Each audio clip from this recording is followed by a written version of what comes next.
Hello and welcome to The Brood. Tonight we're going to talk about vampire films up to 1960. We broke it up like this just because the vampire genre is so wide and there's just so many different ways to approach it. And so we're going to talk kind of briefly first about Nosferatu, Dracula, and the Horror of Dracula, the three Dracula-derived movies, and kind of how that figure of the vampire has affected cinema and was very important pre-1960 in particular. Then we're going to talk about vampire, or I'm not sure how you pronounce that. Vampire? Do you guys know? I think it's just, I just say vampire, but I think it just depends who you're around at a party. All right. Well, I'm going to say vampire. Does that sound There you go. Cool kids say vampire. There you go. If you have a drink in your hand, it's vampire. Okay. So this is a 1932 film by Carl Dreyer, I think is his name. And I think this is significant because it's his first talkie, I think. I could be wrong about that, but it is clearly sort of a transitional into talking film kind of movie, which we'll talk a little bit about, I think. We're also going to talk about Isle of the Dead and Blood and Roses. And so just to start out, I kind of want to throw out to you guys, we can tackle any three of these first movies, Nosferatu, Dracula, the 1931 version, and The Horror of Dracula. But I think that one significant thing that is pretty important is that Dracula, or Count Orloff, I think is the Nosferatu name, is kind of this outsider figure who comes in and creates a kind of horror based on sort of these different characteristics in each film. Do you guys want to talk about that or anything related to that, like the vampire as a figure in these early and really influential films? I think that Josh might have brought up that these Bram Stoker's Dracula, that where all these derive from. It was like a certain genre at the time, this invasion literature, and I think there's a pretty clear. This isn't a romantic outsider that's coming into this world, these people's world, and like changing their perspective on something. It's a dangerous foreign figure. I think rather than otherness, I think this is a really explicit foreignness that is a danger, and that's just where the fear comes from. And there's ideas about disease and contamination, and it really struck me this time watching Nosferatu a lot of how explicit that is. Like this, he is a creature that enters into the this world, these people's picturesque world of purity, and brings disease and death and his foreignness. So it's kind of interesting, disturbing to return to that. And then I think you see a kind of more watered down version of that as the films progress through Dracula, and then finally The Horror of Dracula.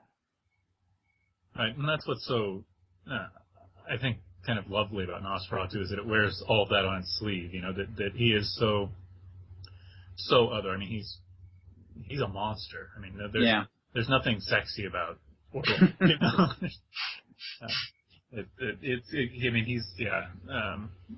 He's this rodent-like kind of creature that comes in and infects the neighborhood. Yeah, whereas which makes Lugosi seem kind of tame in contrast.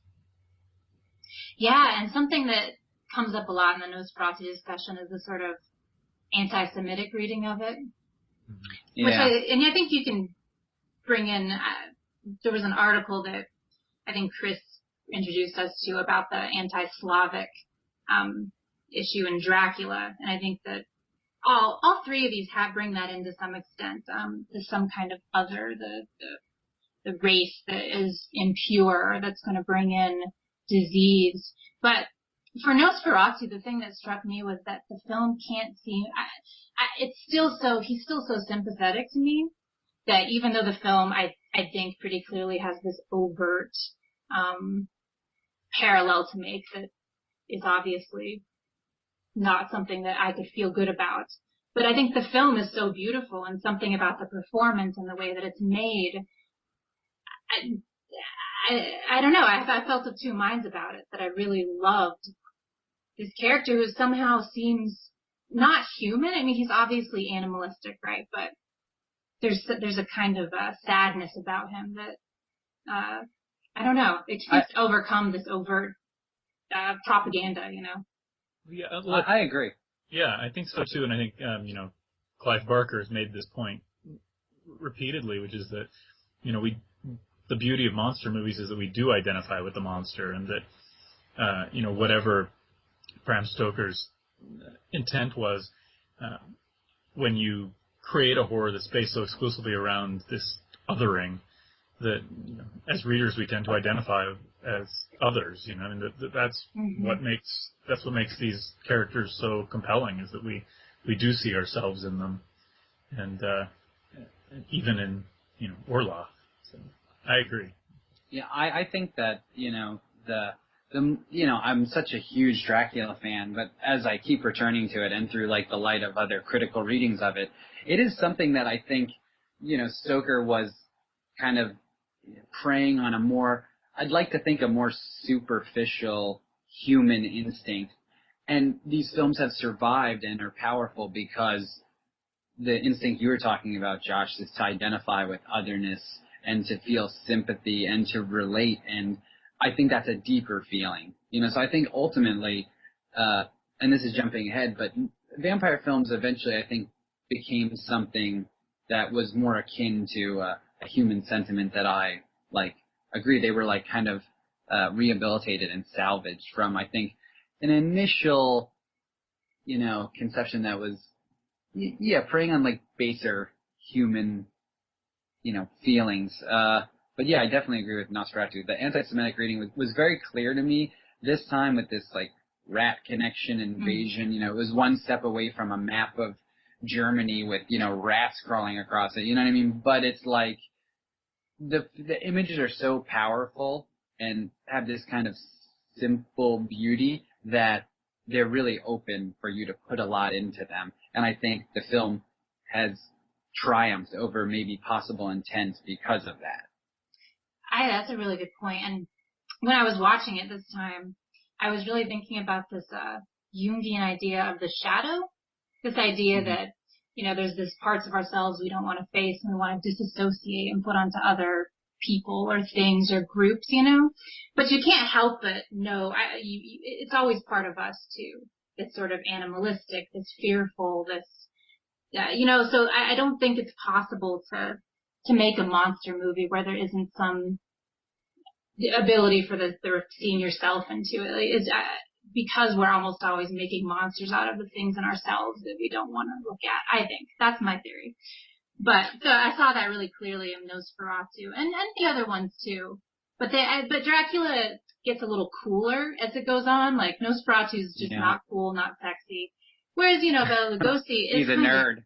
But so as it goes on though to Christopher Lee, for example, it's very much about, there's sort of a coolness to it that isn't there in the beginning.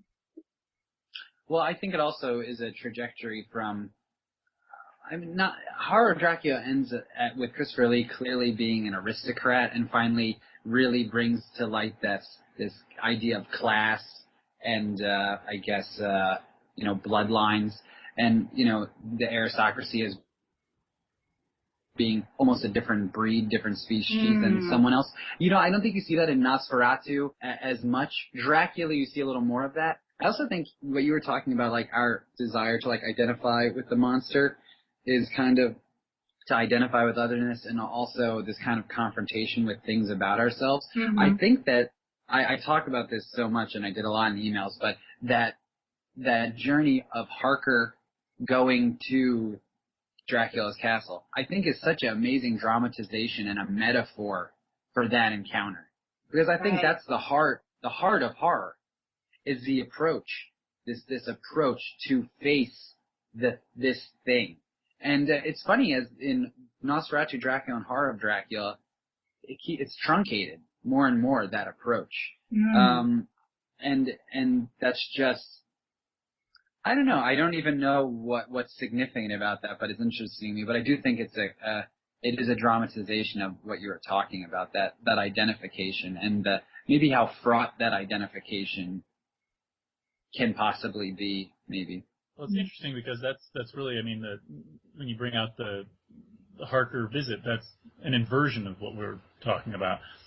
That's not the unclean moving in. That's, now it's a story of, ugly tourists or, colonialism or something, Mm-hmm.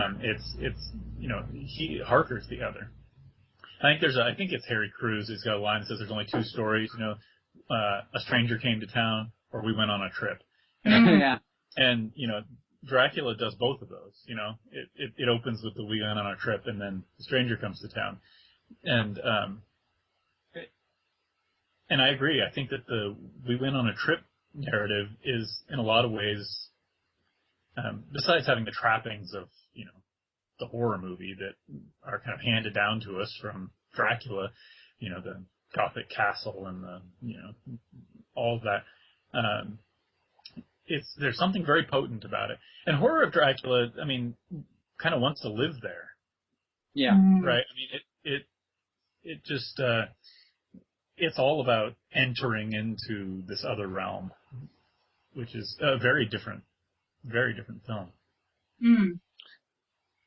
See, in my opinion, in Horror of Dracula, I feel like it is, that moment is maybe is what you mean, that it starts where he is pretty much at the gate, to enter into Dracula's house, and then stays there for a while, because there isn't so much of an approach, right?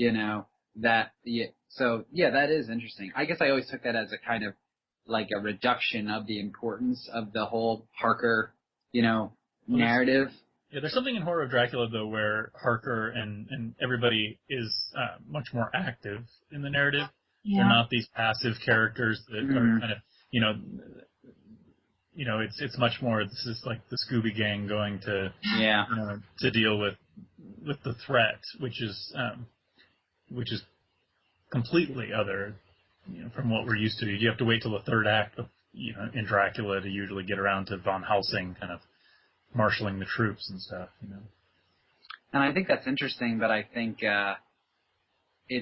to me, it feels like the least Dracula of all the films. I think that Todd Browning's Dracula is, to me personally, the most potent version of that Harker arrival narrative. And then the rest of the film is, I could turn it off, but it's that moment's so strong. And Nosferatu as well.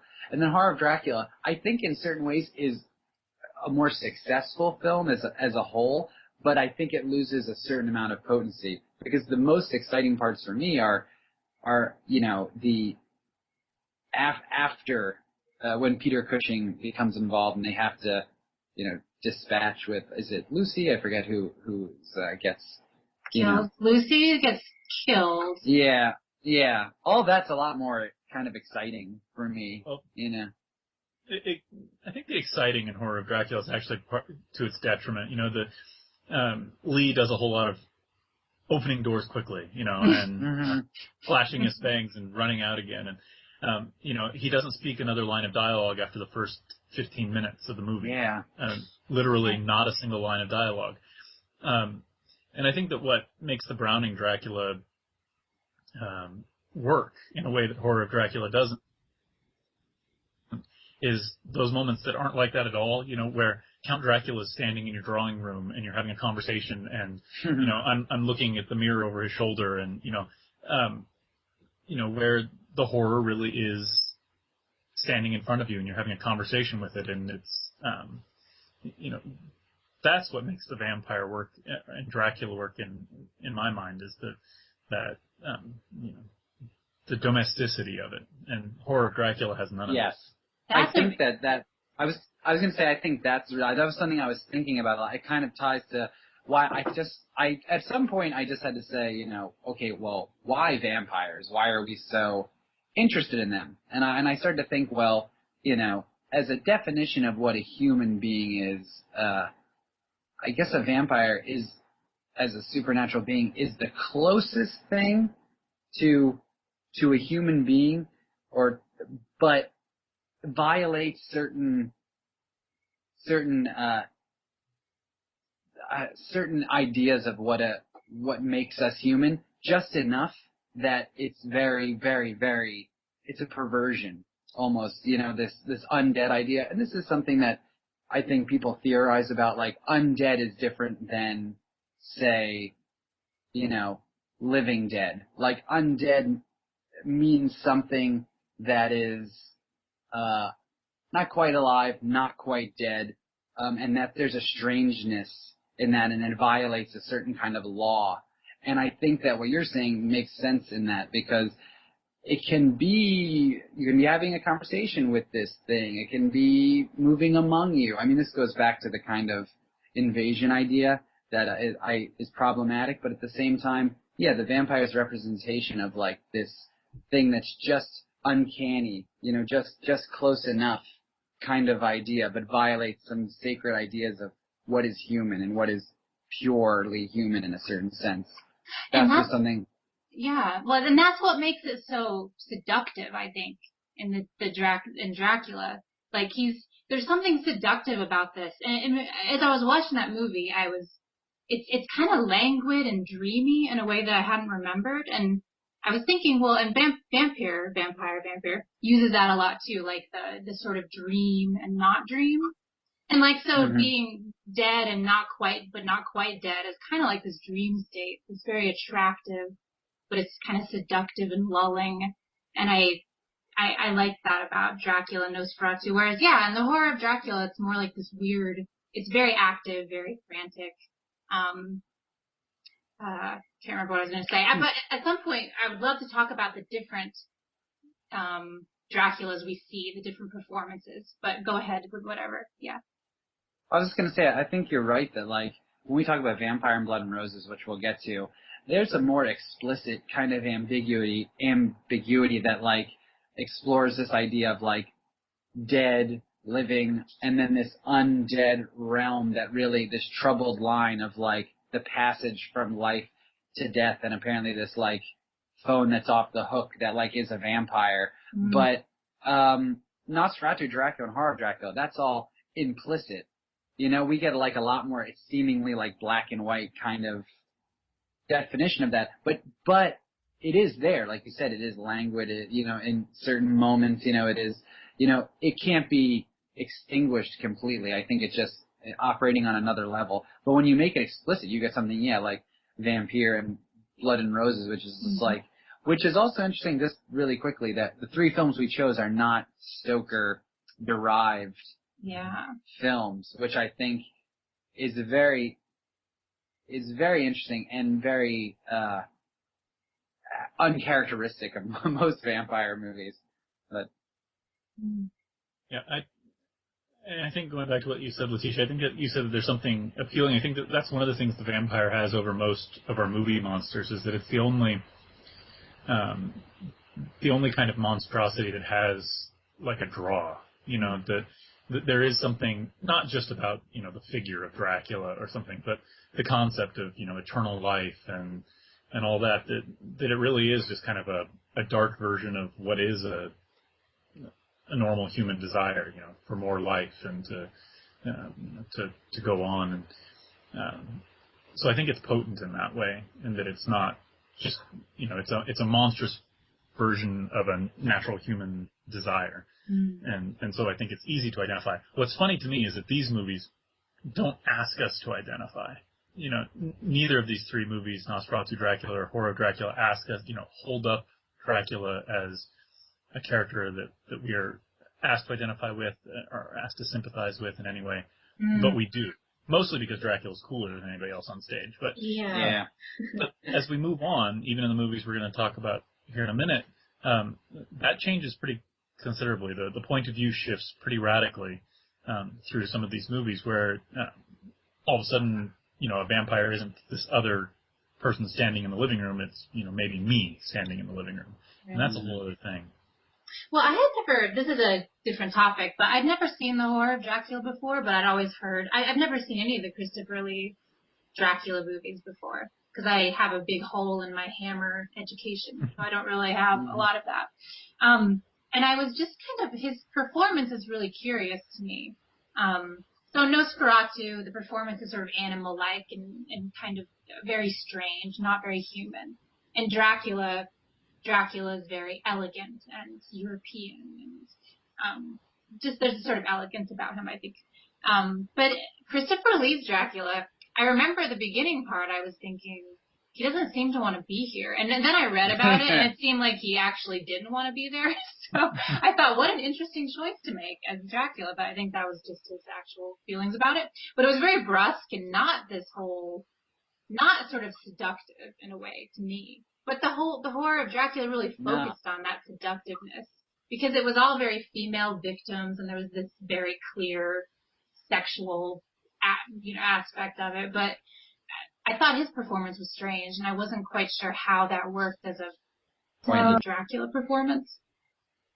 I think it's I definitely, absolutely, when you watch it, he's very curt. It's very different than any other Dracula performance you've seen. I kind of thought of it maybe in the terms of like, he's so there's a dichotomy with this with Christopher Lee's Dracula that's not really there with the other ones, where you see him as the aristocrat, the well-mannered, like, held-in aristocrat. He's kind of curt. It is brusque, like you said. And then we see him eyes aflame, like, as a monster, completely. So I think, those two performances are so different. Maybe that's getting at something, but absolutely there is this kind of almost rigid civility to what, maybe because that is so not the nature of Dracula, and the film is telling us that when he finally cuts loose, that's who he really is. I don't know, but yeah, it's definitely a really dichotomy in like those two aspects of his performance. Well, he manages to keep it together for about 12 minutes, Yeah, that's all I can do. Yeah. That's a good point, yeah. He's a terrible host. He is by far the worst. That's the real horror of Dracula, is that he never has anybody to carry your bags. He doesn't have anything for you to eat. From a British point of view, you're probably right. Yeah. But, and I don't know, I kind of feel like I should avoid this, but I just want to point out that it seems like a lot of what we're talking about still lives on in a lot of contemporary vampire films. I was just thinking about, the domesticity kind of issue in like a Fright Night kind of film, or even a Lost Boys. I guess those aren't contemporary anymore. I'm really old. But that obviously that anxiety is still there. That kind of invasion of the home life, and then that whole kind of xenophobia issue. Think about like From Dusk Till Dawn or something like that, where you travel across the border and there's something less than human waiting for you. These things are still being mined plenty. I think it's just such a strong, potent, again, plays on a kind of base human sentiment that is easy to like kind of poke with a stick, and for some reason, for a lot of reasons, people still react to. But I think the deeper identification is what, keeps these films romantic and beautiful, and why we have this split that happens with vampire films, with the vampire as a sympathetic protagonist at a certain point, that there was enough, it was a rich enough first kind of, Bram Stoker's original was potent enough that it could have that. It could support both. Right. Well, this seems like a good time to maybe transition to Vampire. 1932, I believe. Dreyer. So what did you guys think? Well, let's just take a moment to point out that, this movie came out a year after Dracula. Where it feels like it's like a whole era prior to Dracula. It behaves like a silent film, with the exception of the actual dialogue cards. Yeah. For the most part, really works in its favor. It just really adds to the absolutely gorgeous, completely haunting vision. I think I said to you guys before, I read a plot synopsis earlier today, and it was like, was that the movie I watched? Yeah, it's weird, yeah. The plot is, to me, really beside the point. We are definitely entering a kind of a surrealist dream world here. And I love the way that we enter into that world. And when I throw around words like surrealist, I think that's pretty apt. I get a really strong kind of Lynchian vibe from the beginning of this movie. Yeah. Just kind of where our hero kind of just walks into this strange place. He comes in. I was watching the Criterion version of this, and it's just so sharp and so clean, and it feels completely modern. It feels like it could have been shot yesterday in some of those early scenes, and just those extended scenes of being in the room when the door slowly opens and waiting to see what's on the other side. Just that's it. I mean, that's what we were already talking about. That that entering into the other world where such things exist. Where in this case, our protagonist is looking for that, right? Yeah, I was going to say, I think that's really, well, two things. It's interesting because I think at first you said that it seems like, this is a whole era before Dracula, but at the same time, it feels like it could have been made yesterday. Mm-hmm. You know what I mean? It's just such an amazingly, singular film. And then the thing that I think is really important is that he just, our protagonist just walks into this world. And I think that much like Lynch, it is that kind of idea that it's like the parallax view, I don't know, just slightly askew, and this has been here the whole time. And I feel like the world is right there. He just gets a different perspective on it, and what he's experiencing is death, is the presence of death. This poet, and in this beautifully poetic film, all of a sudden someone steps one step to the left, and they're standing in the shadow that follows everyone, and experiencing death while living, experiencing the vampire existence, being the undead, being the thing that exists between worlds.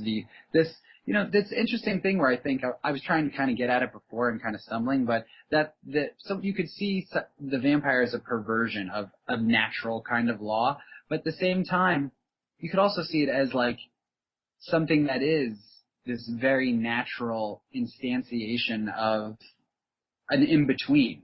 And we've talked about that before, that people's fear of things that are not one and not the other kind of thing. And I think that that's very much what the vampire is. And you can read it, but it can be read two ways. We can use it for kind of this fear-mongering kind of tale of xenophobia and otherness, or as something that's really what Vampire does, something so poetically haunting, about pretty much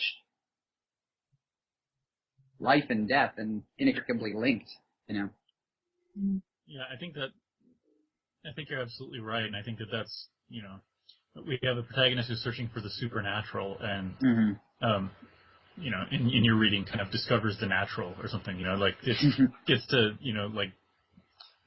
Orpheus-like or, Dante-like or something, gets to descend and then kind of ascend again to tell the tale, which is a pretty old story. I mean, I felt kind of I love this movie, and every minute of it was so beautiful. I kept pausing and having Zach come look at it, look at this beautiful shot, look at this beautiful shot. The movie's so gorgeous, but I found myself a little bit unsure of what to say about it because it's so surreal, and I couldn't. I also read a plot summary, and I didn't really find it particularly useful, which is why we didn't do one. I think basically just saying a person is searching and finds some interesting things. But individual scenes were so gorgeous, and I totally agree with that Lynchian feel, particularly that moment there's a moment when this old man walks into the main character's bedroom. He just comes in, or the room he's staying in, and he says some things, and he leaves a letter, and then he leaves. And like the rest of the movie, I think it's completely unclear whether this is real, whether this was a dream. I mean, I think, well, he did actually leave a letter, but it seems immaterial whether it's real or not. And I was seeing that the subtitle to this is The Dream of Alan Gray, and Alan Gray is the guy who's doing the investigating or whatever. So what I thought was most interesting was that you could read the entire movie as a dream. Like, at no point is there any emerging from a dream. The entire thing could be a dream, or parts of it could. I thought that was interesting. I think that this is very different than a lot of films that we have, talked about on The Brood, because this is very much like a lot less plot driven and very much a meditation on these ideas. And it's just presenting a series of images, I think, that are tied together loosely with the narrative, but that really over and over bring you to this place, like trouble this line, and make explicit this relationship between life and death. And I think it's very sophisticated. And the power of Nosferatu and Dracula are in how intensely potent they are, and it's a very, very clear, this archetypical kind of vision of horror.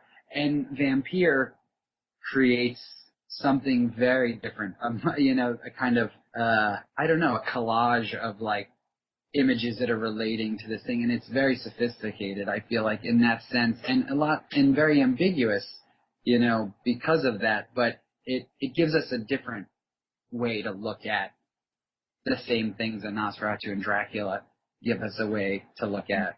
I think the difference is that Nosferatu and Dracula are still very much literary, and I think that Vampire is purely cinematic. I think that yes, and to talk about surrealism a little more, surrealism in literature is always, in my opinion, pretty boring and disappointing. Yeah. It just doesn't really work because you're so bound up in language. But film should be the perfect medium for that kind of project, and I think that this film is and does. So I think, talking about it in terms of plot, talking about it in terms of narrative, are kind of a waste of time. I think I don't even talking about it as a meditation is a waste of time. I think it's just it is a dream, and it's the first of these movies that anytime you're sitting down to watch a movie about vampires, you shouldn't be asking yourself, is it real or is it not? I mean, it's the first of the movies that just says, let's just go down the rabbit hole, and some incredible special effects, totally serve the film, the shadows and those, men moving without reflections, and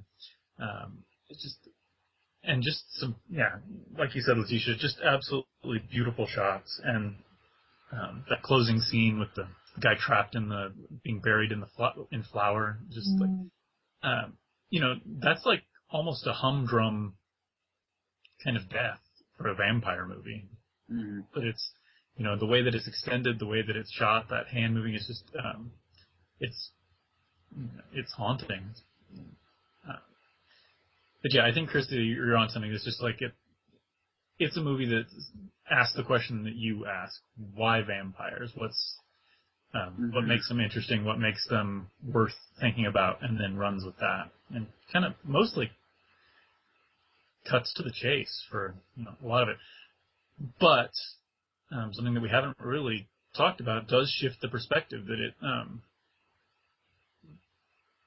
the vampire seems to be less out there in this movie. Mm-hmm. Then it's more of an internal kind of conflict, I guess. And I think that it ties directly to what you're saying, is that because it's asking the question, why a vampire? And then it sees the vampire as either a bridge or a door between life and death. And by our protagonist occupying that place, we get to experience that firsthand, and I think that's like the project of the film, you know. Mm. And it's interesting that that you know, Dreyer's film and then like, you know, Todd Browning's Dracula, they both do things that film. They both choose to take the vampire and do things that film can do really well. Because I agree 100%, Josh, that I think surrealism is probably at its strongest in film. I think that's where that can actually, in my opinion, work, because it's not bound by words. But it is that's one thing that film can do, something that other mediums can't do, and something that's, you know, ambiguous and poetic and beautiful. And then Dracula does something different, which is creates a very readable, borderline simplistic film that could probably be read in any language. Like, you could put Dracula out there and it's such a potent, clear conflict and idea that it's very readable. And I think films can work so well and are tailored for very simple ideas and then the most ambiguous things possible. And I think these both attack one idea from two different perspectives. This movie really made me think of a movie we've talked about before, Argento's Inferno. That it's kind of like that one's kind of like haunted houses, the haunted house. Here's all the things that are interesting about that. And it's so visual, and it's not plot driven, and it's not really interested in like telling a story. And that was similar for me. But for this, I loved this one so much. I loved it so much that I did feel confounded about what to say about it, because I thought people should just watch it. I have nothing to say. And so Yeah. I kind of still feel that way. But I think that the images are so potent and so beautiful. I feel like I need a lot longer to like think about them. But the most interesting part of this film for me, the part I loved and I had like a intake of breath, was when the character seemed, I'm not sure if he's in a dream within this dream or what, but he's walking somewhere and finds himself in the coffin, you know? Do you remember this scene? And I thought that was just such a kind of stunning, quick, visual, filmic way to talk about how we confront the idea of our own death without having to talk about it or make some kind of theory. It was so visceral for me that, that is something that this film is about, really, like being alive, being dead, being aware of your own death. Yeah, absolutely. And I think that you said something earlier that there's a naturalness to this. And or Josh, you said it, that he goes looking for the supernatural and finds the natural. And I think that that's a really incredible thing that this film does, that it's able to achieve that. I think it's a intellectual like achievement and a tonal achievement, and makes this what it is, which is something that's just utterly unique in cinema. Like, I can never, this is a vampire film. It's something more, this is something that can't be, this is necessary viewing, Mm-hmm. Well, let's move on to Isle of the Dead. This was the one that I picked. I think, Josh, you picked Vampire, right? Yes. Okay. So I picked Isle of the Dead. This is, what year is this from? I feel like it's important to put them in context. 45. Maybe this one might be helpful to have some plot summary. So I'm not sure what war it takes place during. I think World War I. But these characters are all kind of stranded on this island that is quarantined because of this flu or disease coming through. And so as the characters are getting sick and some are dying, this one young female character is kind of seized upon as someone who is vampire-like. And one of the characters, I can't remember his actual name, but it is played by, oh God, I know who this actor is. Oh, Boris Karloff, yes. So Boris Karloff is kind of the character who is pinning this on this young female character. And there's a lot of tension between superstition and rationality. I think that's about all you need to know to talk about it.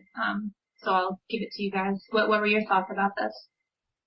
I think it's interesting. I had it was definitely much different than I imagined, but now once we started talking about it, it's interesting. It's the vampire film that if you remove the vampire, and kind of all that's left are a lot of the negative things we were talking about from the, that Stoker's kind of imagining of the vampire brings to it, which is the fear and the scapegoating and the, this idea of impurity and disease and all those things, that surround and, kind of circulate around the vampire idea. But when it's taken away, we see, it's kind of an inversion, and it's a film, maybe one of the first films, I guess, that I can think of where we get to see those who are, that would hunt the vampire turned into the monster and the villain.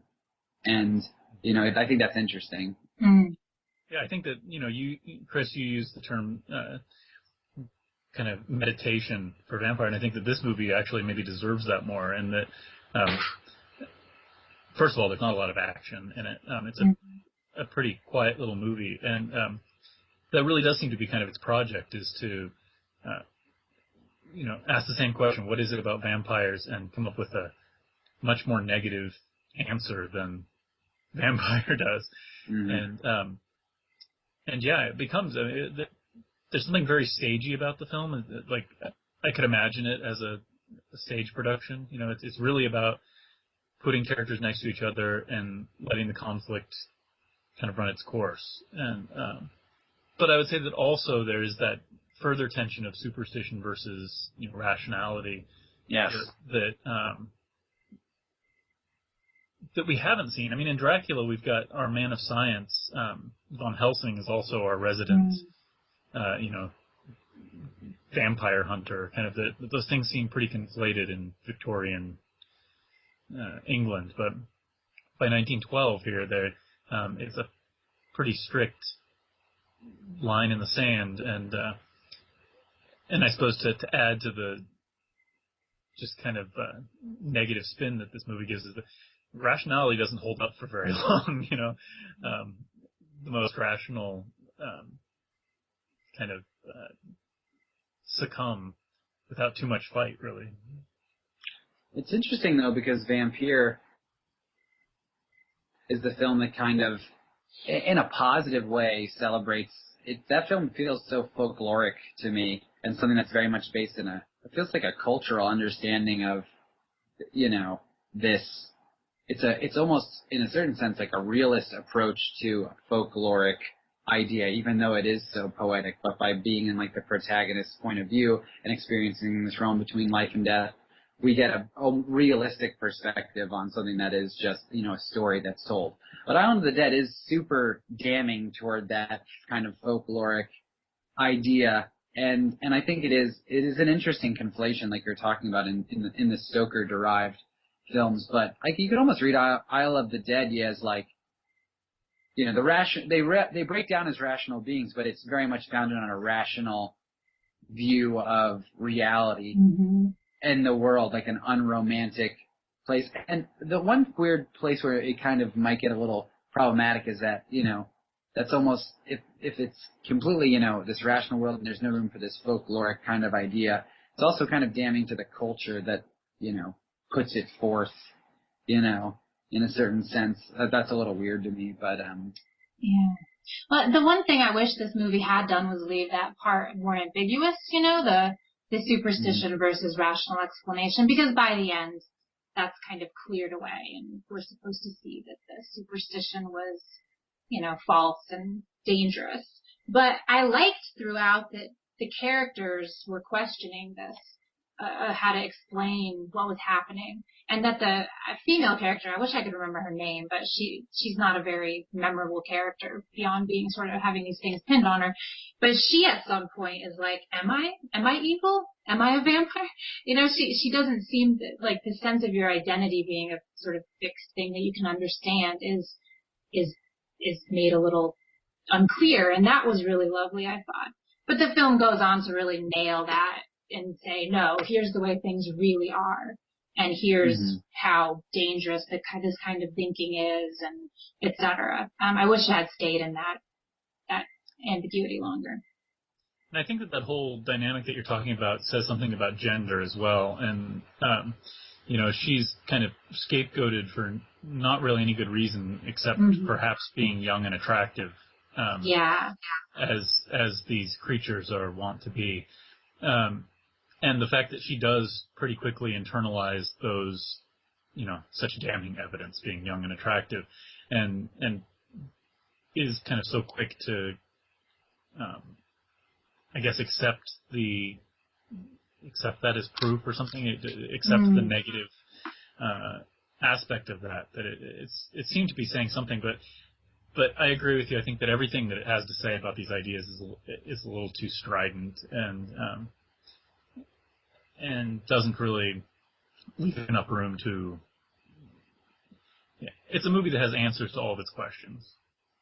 Yeah, and it's a little kind of like moralizing, I think, in that sense. You know what I mean? Where the power of, I think, a lot of horror is that it takes us away from these kind of explicit cultural kind of critiques. Not that this is like terribly, terribly specific, but I mean more than a lot of films that we watch, and it kind of, it takes the power away from a lot of ideas that are, have a power in their ambiguity and like in fantasy. And I think, this is a message that I think we all know and understand, but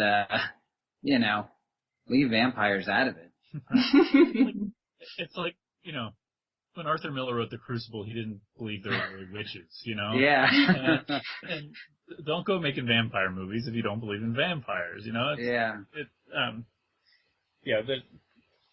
It's a troubling movie, but again, it does still, there is something that we can take away from it, and that it does continue to mine those same kind of themes.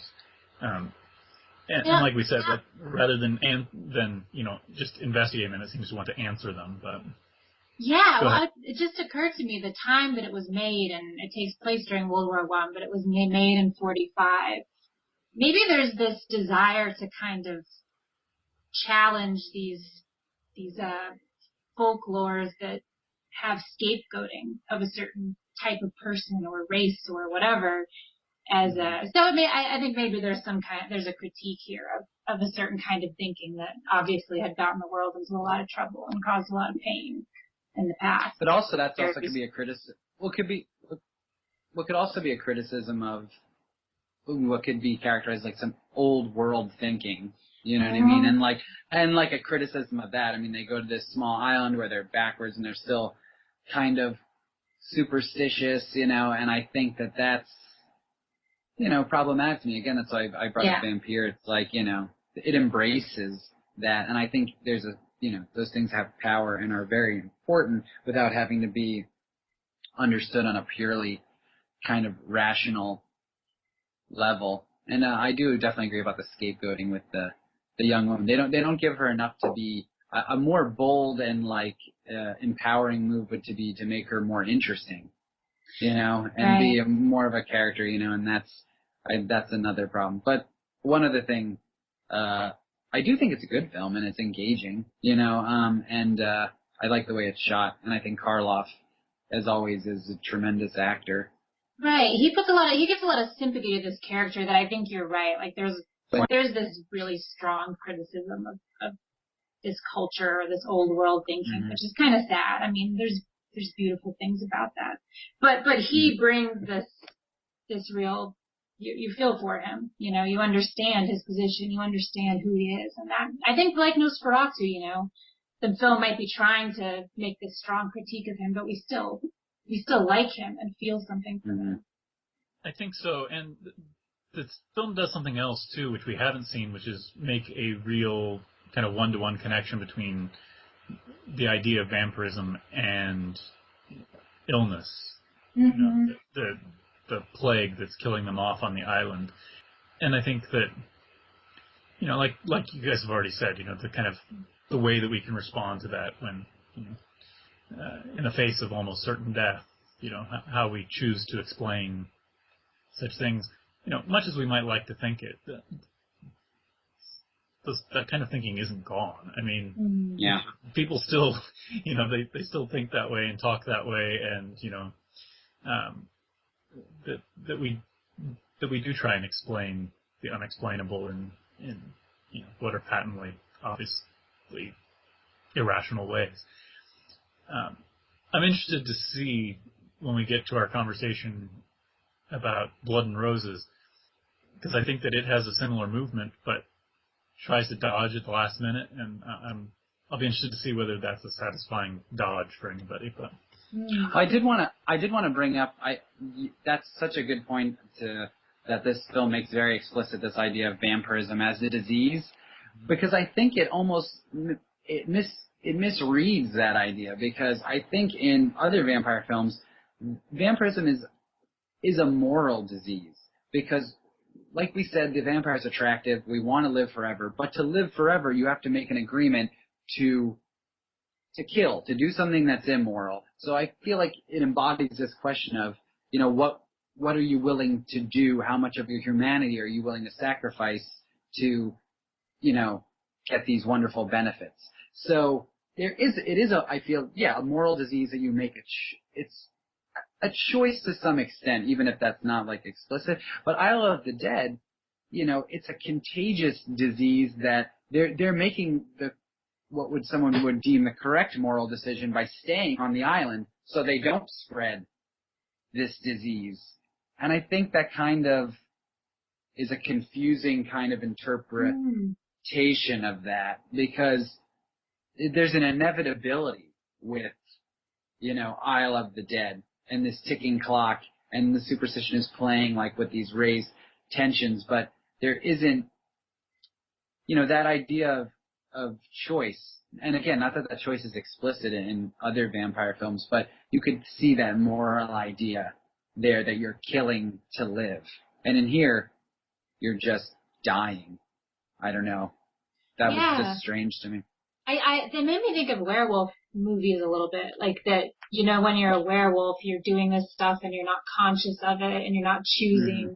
But it didn't, the vampire is different. That's a really good point. But at the same time, move on into the 80s and things, and we'll have a different type of, clear one-to-one connection with, as vampirism as a kind of sexually transmitted disease or something. Mm-hmm. That is a pretty rich kind of vein for to forgive me for vampire films to take. And I think and I totally understand what you're saying, Chris, about the moral questions there, but I think that that's if we're approaching the scenario in a rational way, which is what the film keeps wanting to fight against you, right? Like that, there's a moral question if this is the plague and you're going to die. If rather there's a creature among you that is going to feed on you every night and kill you, then that's different, right? Yeah. If not a disease at all, but rather the results of this nefarious creature in your midst, then that kind of moral question disappears. But I absolutely agree. I think that what would have made her much more interesting is if, she'd vamped it up. If she at least tapped into some of the power that comes with being young, beautiful, sexual, all the things that she's accused of. If we'd seen some of that, it would have been more interesting. But mostly we see her being kind of cowed. Mm-hmm. Yeah, it's a super negative movie, and I was surprised by that. I was surprised how unfun this was. It's dreary, but I mean, I don't think it's bad, but it was, I didn't think this one was going to be the one that stood out to me as the darkest film that we watched by far. On the Beach of the Vampire movie, yeah. Oh God, yeah. Yeah, it might be a good time to move on to Blood and Roses, which has much more sort of vibrant, sexual, fun. That's what I'm talking about. Yeah. Yeah. Blood and Roses, was my choice. I think it's a great, beautiful film that represents a real transition for sexuality in film and eroticism in the vampire film. And it falls right off at our cutoff of 1960. And it's Roger Vadim. and it's basically a film version of Camilla, the novelette by, I forget who wrote it. I couldn't pronounce their name if I tried. It's French. Is it Le Fanu? Yeah, I'm not going to try. Which, just by the way, according to IMDb, Vampire is also based on. Oh, okay. So kind of like Psycho, Texas Chainsaw Massacre, that kind of similarity. But I actually, I think I've learned that I'm not good at synopsizing. Does anybody else want to approach Blood and Roses? Josh, you wanna? So, you guys have to help me. We have Carmilla, young, beautiful. Her friend is getting engaged. There's a lot of kind of sexual tension there. She mostly acts pretty bratty.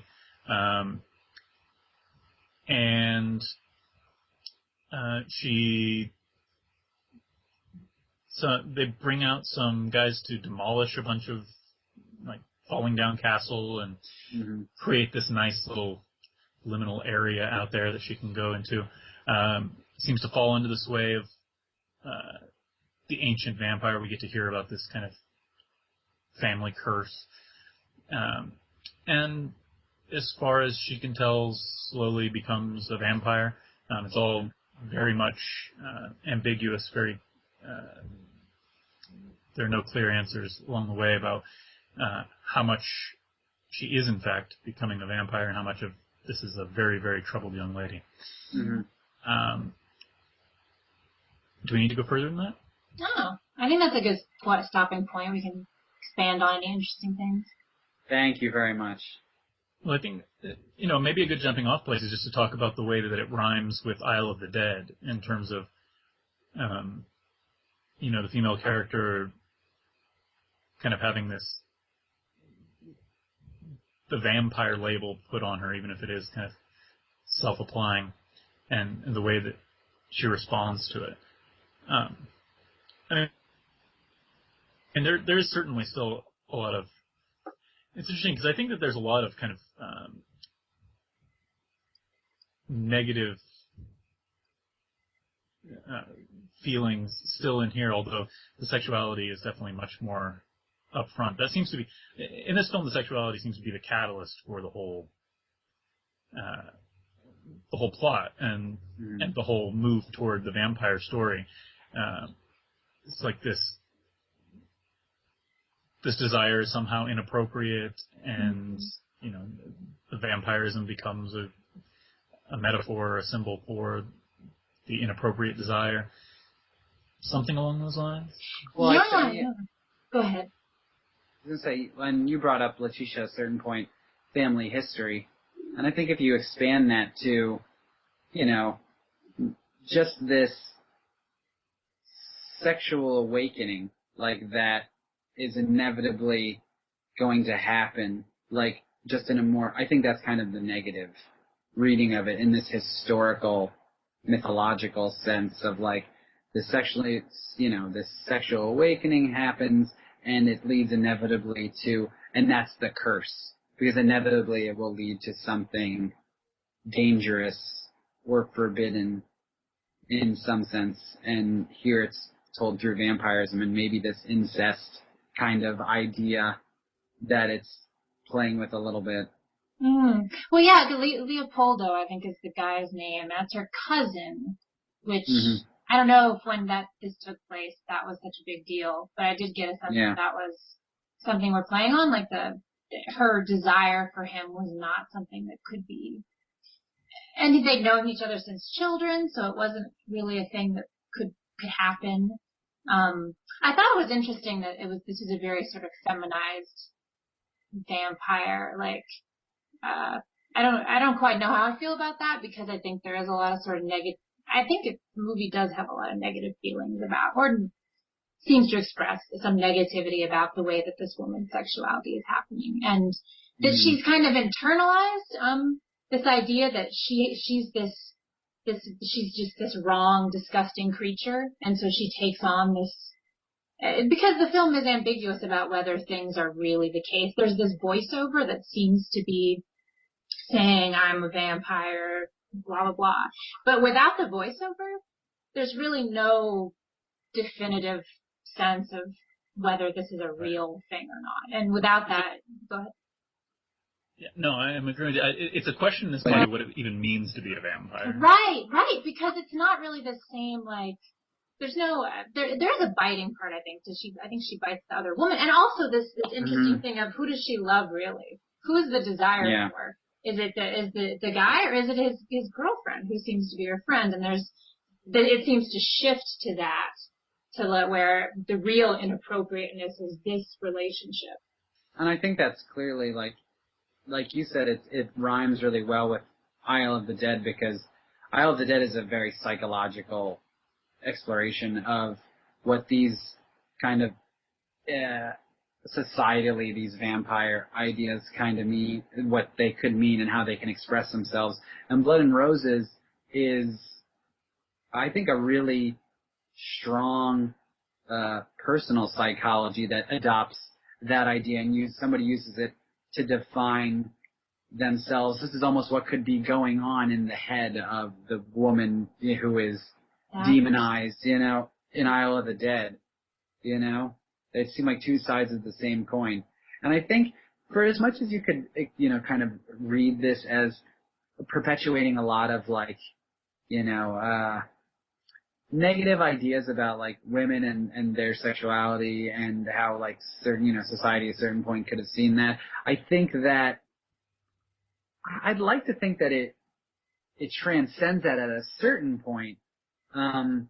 Just that because the world that it takes place in is the world that it takes place in. And I think her feelings about herself are fairly realistic for how someone would feel. But I think the power and the transcendence comes in the imagery and the frankness of the sexuality.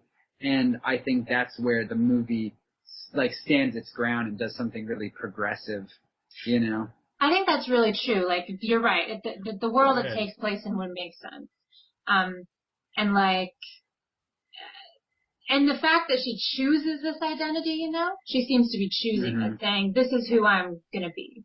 If this is how I feel, then this is who I am, and here's how it's going to play out.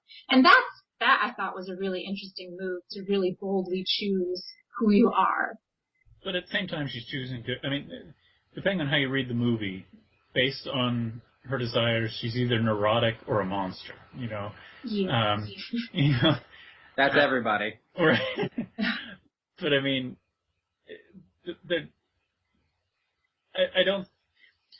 I would love to see the movie that you guys are describing. I don't think it's this one, though, which is where she chooses this identity and that's an empowering thing. And I'm not sure that I see that in here. And actually, it seems to me that the movie kind of goes to great lengths to make this setting, a pretty swinging place.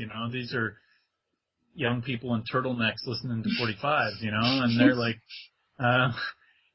and it's almost a critique of that, if anything. I think that 1960, it probably is to some degree a critique of a kind of a change in sexual mores.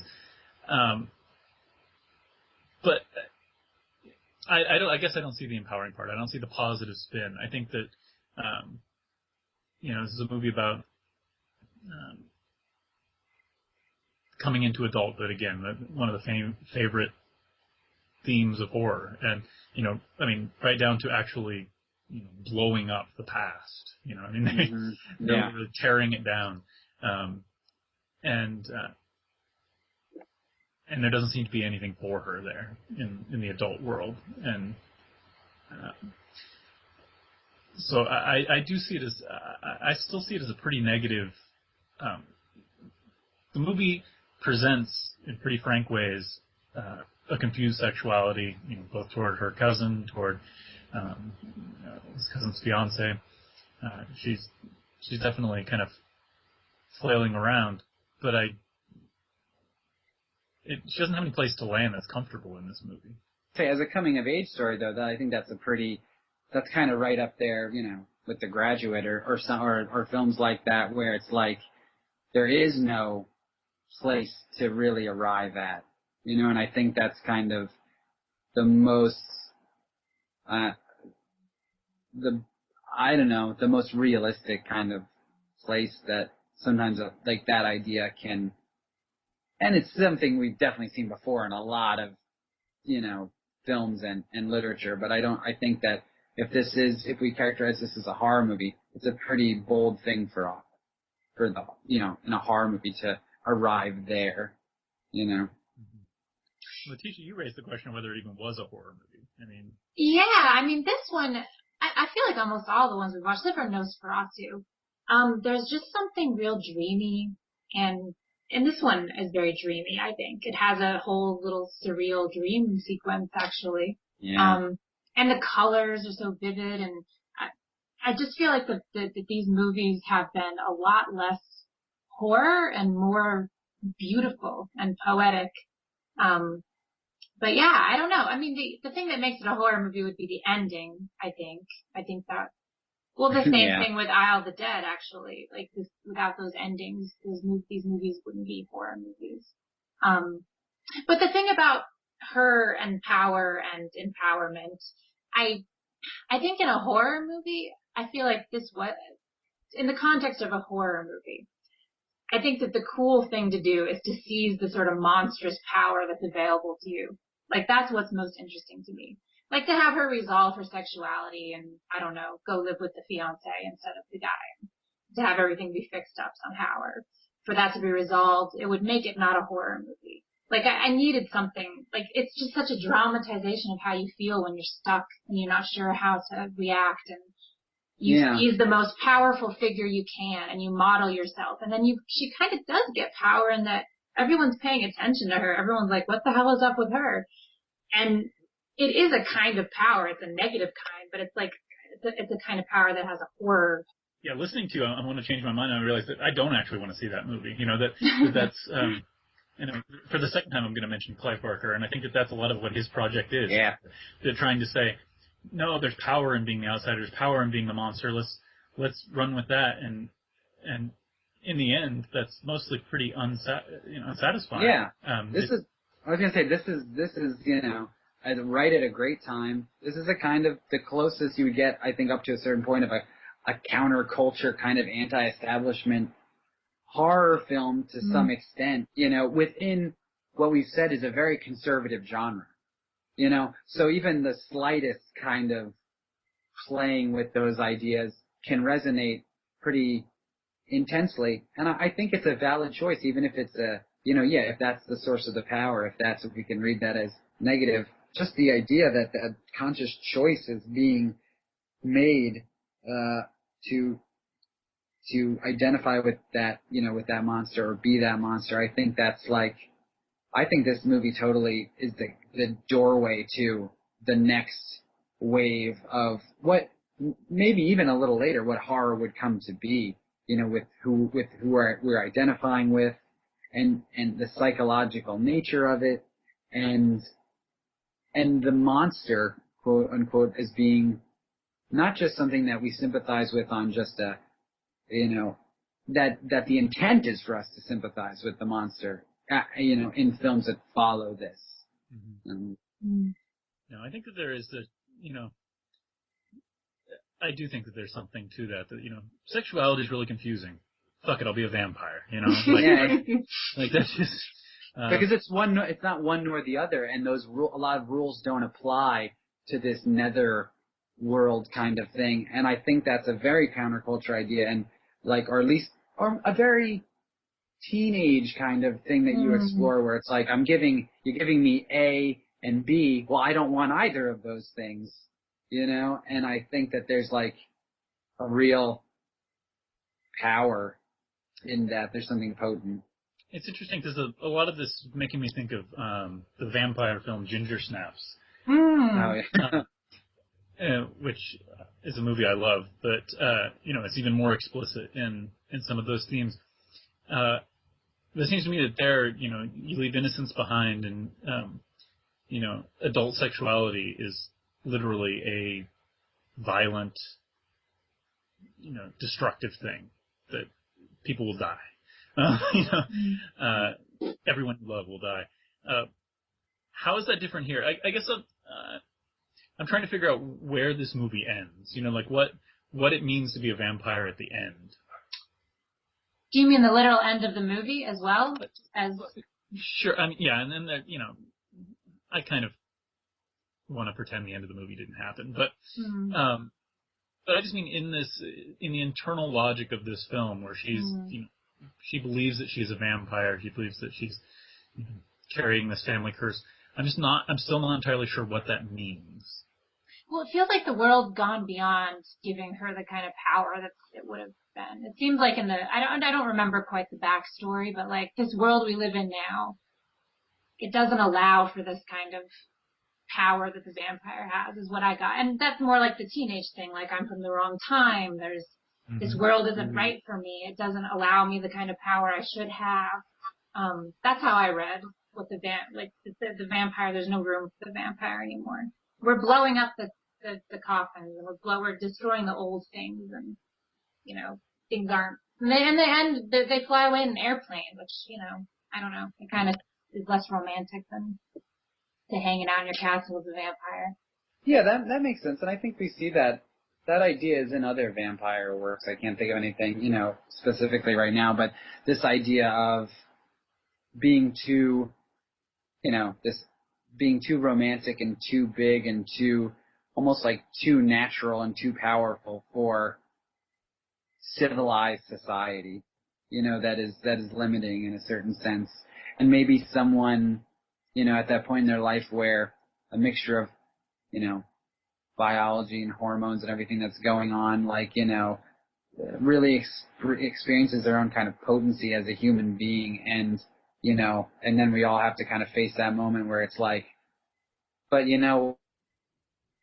what, you got to tone it down a little bit, And I think that is something that is in vampire, because sometimes the vampire is read as this excess of, I don't know, hunger and sexuality, and yeah, and you gotta, and then somebody wants to kill it,